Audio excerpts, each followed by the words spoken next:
Olá, você que está assistindo essa videoaula.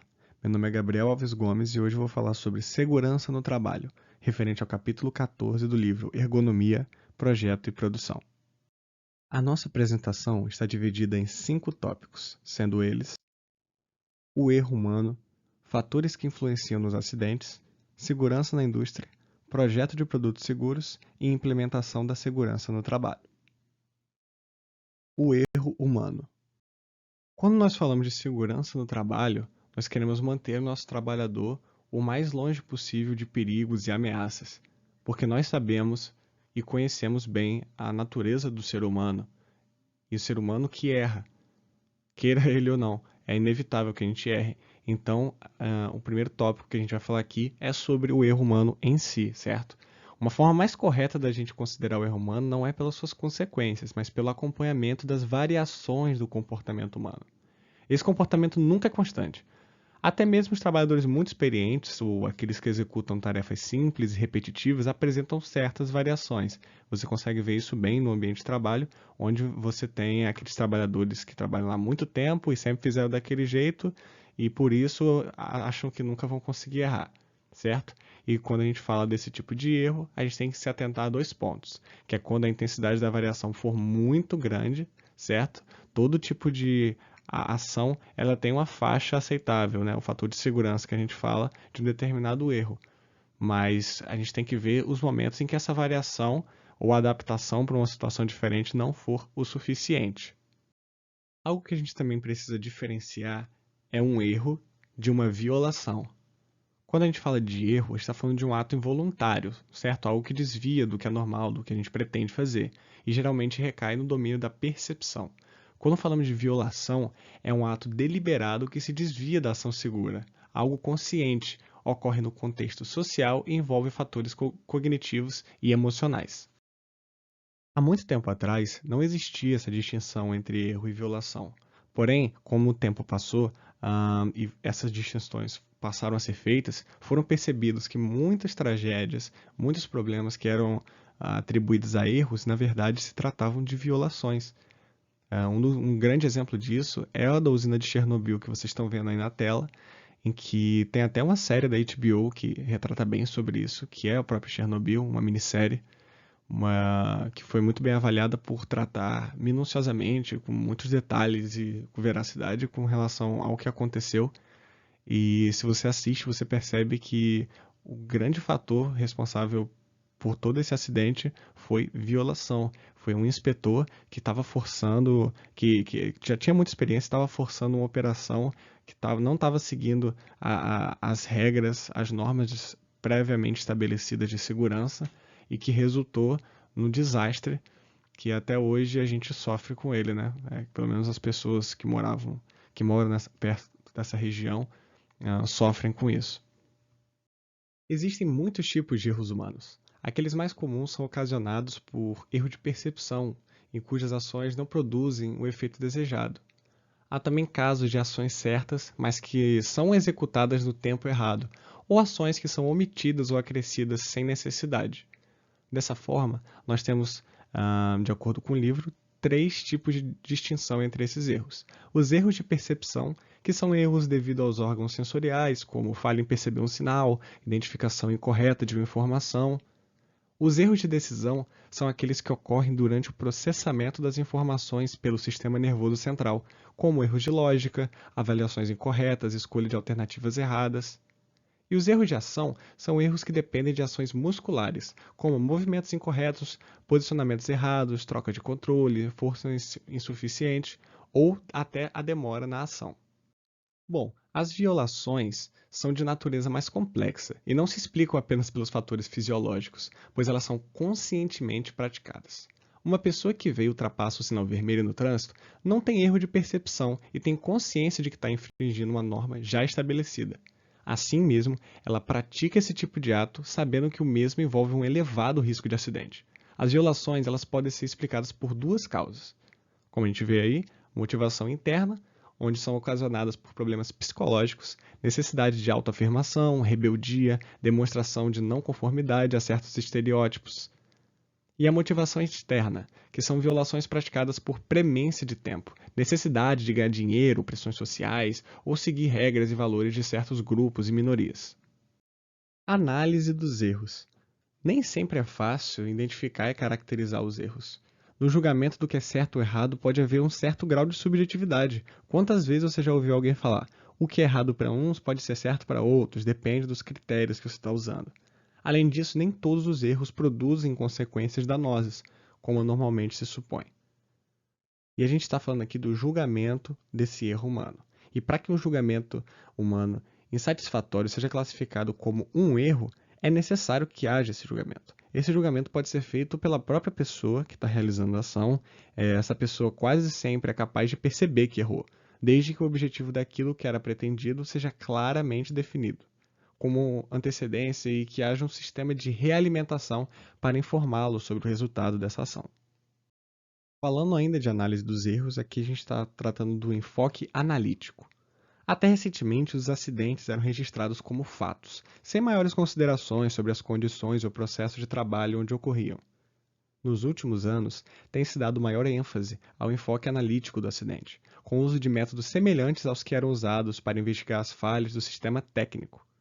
Isso ocorreu a partir da aceitação da ideia de que o acidente é uma consequência de desvios daquilo que é considerado um trabalho normal ou bem-sucedido. Assim, nos registros de acidentes, solicita-se a descrição das condições reais encontradas e não apenas daquilo que deveria ter sido encontrado. Frequência dos erros. A frequência dos erros depende do funcionamento da interface homem-trabalho. Se o homem for capaz de identificar imediatamente as consequências provocadas pelos desvios naturais do seu comportamento, ele pode introduzir ações corretivas, diminuindo a frequência desses erros. Portanto, os erros dependem da facilidade da percepção das condições inaceitáveis e da reversibilidade do sistema. Essa reversibilidade depende da dinâmica e da linearidade do sistema, sendo mais fácil, naturalmente, quando há uma resposta direta e linear do sistema. Isso quer dizer que os erros humanos não podem ser estudados isoladamente das condições onde eles ocorrem. Se as características da tarefa e do ambiente forem organizadas de modo que as pessoas possam detectar e corrigir imediatamente os seus comportamentos inadequados, a frequência de erros tende a diminuir.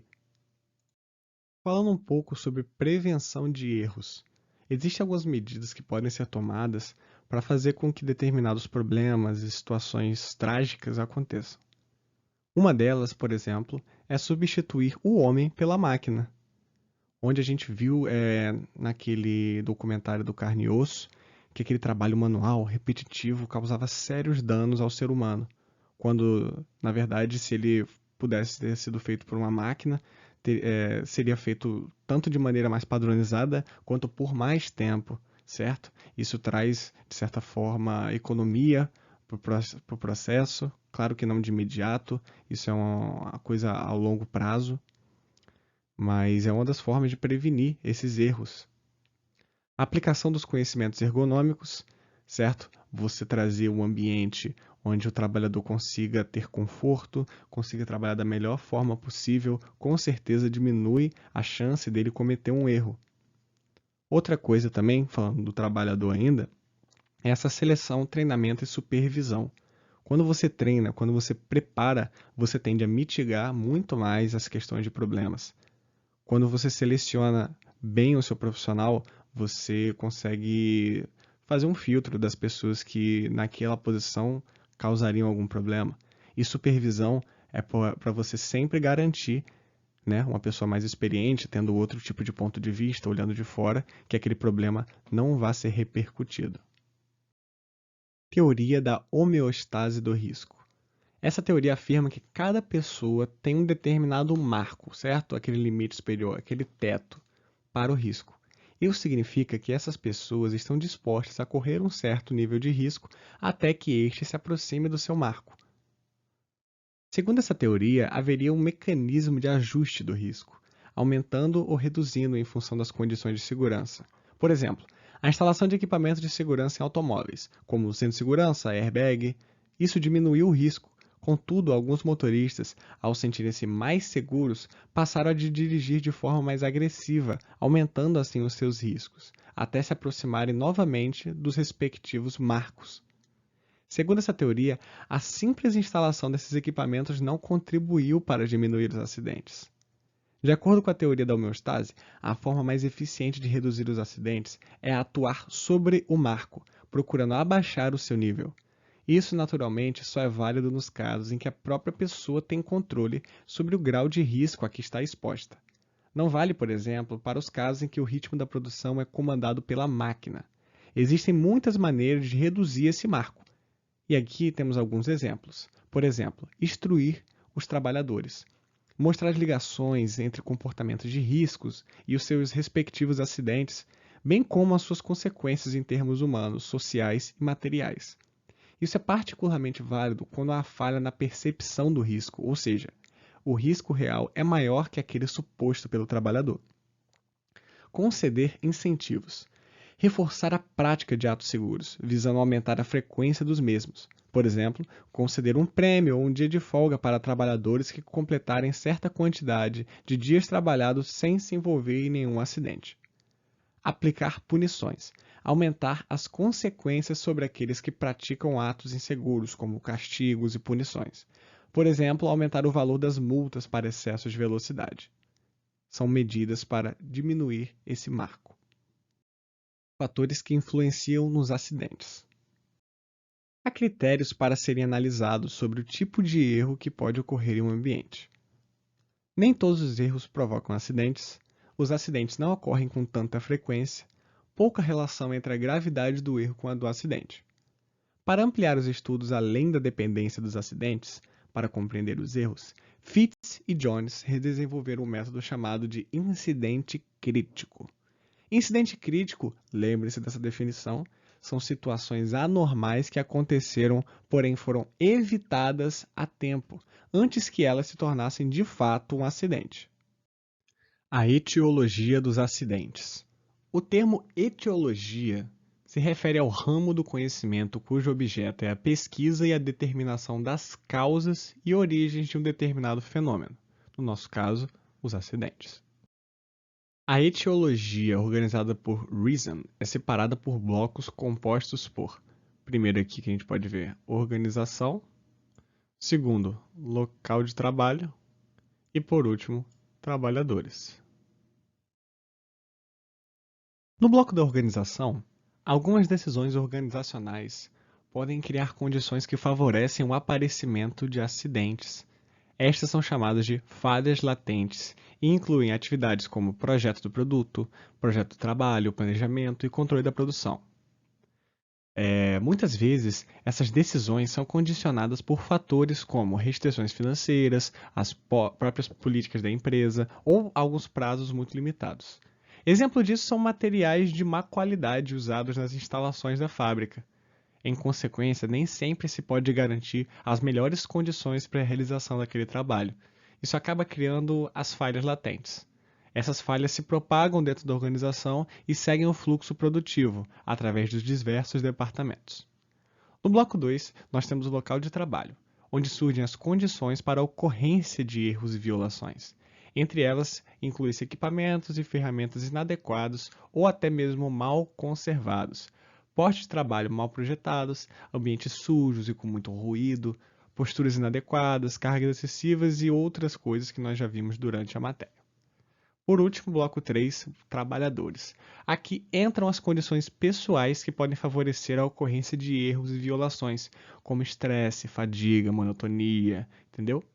É isso. Agora eu vou falar um pouco sobre o método da árvore das causas, que inclusive é algo que eu uso muito no meu ambiente de trabalho, eu, Gabriel, pessoalmente. Bom, esse método parte do pressuposto que um acidente já aconteceu. A partir daí, a gente organiza uma lista de causas que contribuíram para a ocorrência desse acidente. Logo após são definidas as relações entre as causas.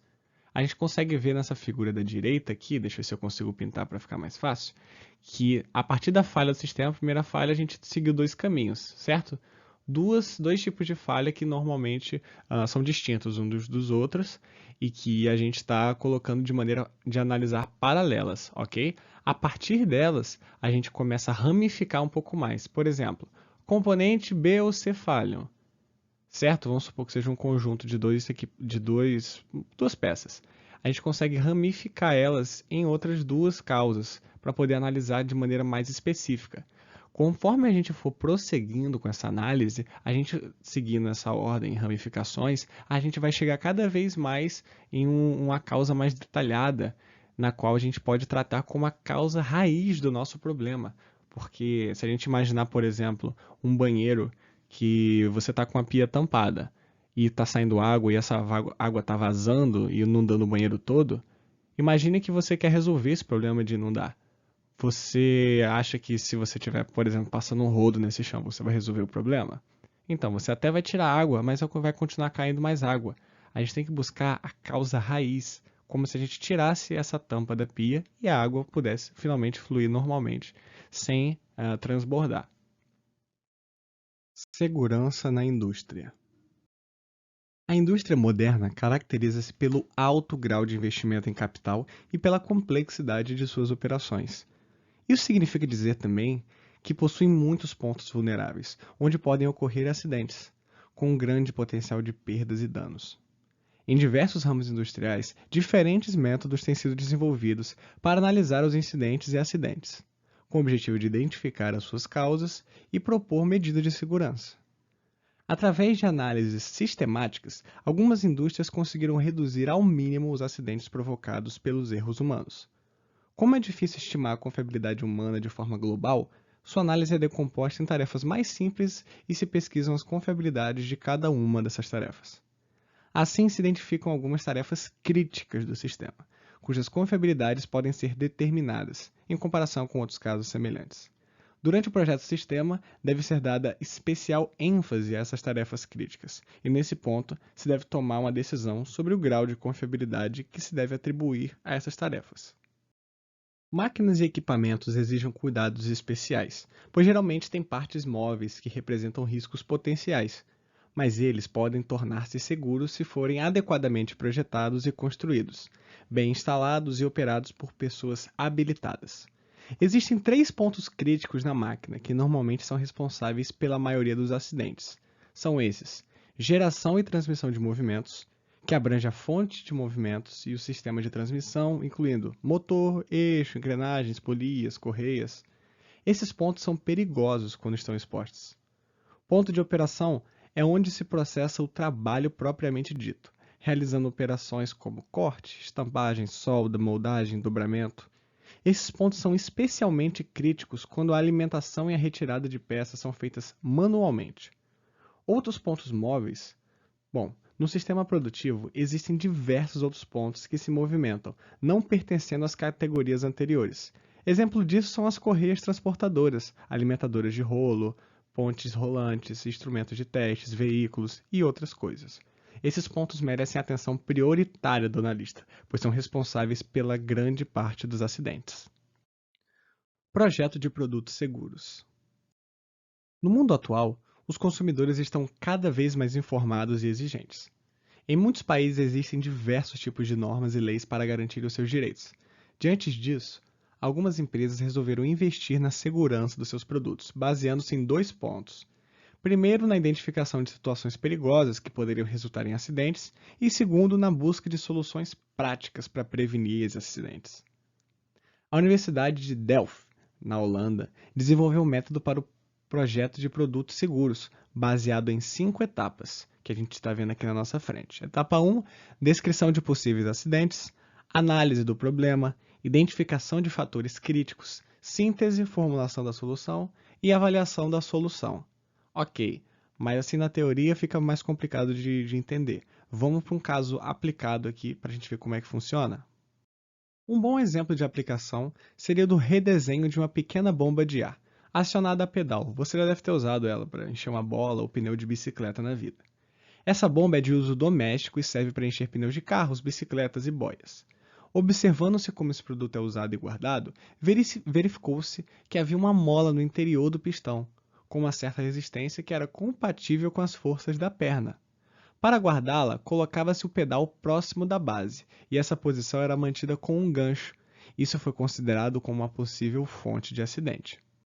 Para solucionar esse problema, foram geradas 3 alternativas. A primeira foi trocar a mola, por uma mais fraca, que reduziria o ricochete que ela daria. Reduzir o tamanho da bomba, de modo que não houvesse necessidade de comprimi-la, ou desconectar o cilindro, de modo que não seja necessário comprimi-la para guardar. Na foto, nós conseguimos perceber um comparativo entre esses desenhos.